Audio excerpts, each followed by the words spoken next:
ইরানে হেলিকপ্টার দুর্ঘটনায় দেশটির রাষ্ট্রপতি ইব্রাহিম রাইসি এবং তার সহযাত্রীদের মৃত্যুতে আজ রাষ্ট্রীয় শোক পালন করছে বাংলাদেশ। দেশের সব সরকারি, আধা সরকারি ও স্বায়ত্তশাসিত প্রতিষ্ঠান এবং শিক্ষা প্রতিষ্ঠান সহ সব ভবন এবং বিদেশে বাংলাদেশ মিশনগুলোতে জাতীয় পতাকা অর্ধনমিত রাখা হয়। এছাড়া নিহতদের আত্মার শান্তি কামনার জন্য দেশের সব মসজিদে বিশেষ দোয়া হয়েছে। এছাড়া অন্যান্য ধর্মীয় প্রতিষ্ঠানে আয়োজন করা হয়েছে বিশেষ প্রার্থনার।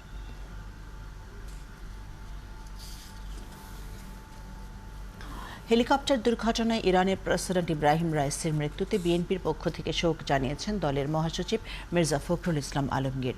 সকালে শোক জানাতে ইরান দূতাবাসে যান মির্জা ফখরুল। এ সময় দূতাবাসে শোক বইতে স্বাক্ষর করেন তিনি। ফখরুল বলেন, বর্তমান বিশ্বে যখন দক্ষ রাজনৈতিক নেতার প্রয়োজন, তখন তার মতো অভিজ্ঞ রাজনীতিকের এমন মৃত্যু মেনে নেওয়া যায় না। প্রেসিডেন্টের পরিবার, আত্মীয় স্বজন সহ ইরানের জনগণ যেন এই মুহূর্তে সঠিক সিদ্ধান্ত নিতে পারেন, সেটাই কাম্য। ইব্রাহিম রাইসির মতো একজন অভিজ্ঞ, বিচক্ষণ এবং জনপ্রিয় নেতার এই হঠাৎ দুর্ঘটনায় চলে যাওয়া, এটা আন্তর্জাতিক বিশ্বের জন্যেই, শান্তির জন্যে এবং একটা সৌহার্দ্য স্থাপনের ক্ষেত্রে অত্যন্ত একটা মর্মান্তিক দুর্ঘটনা বলে আমি মনে করি।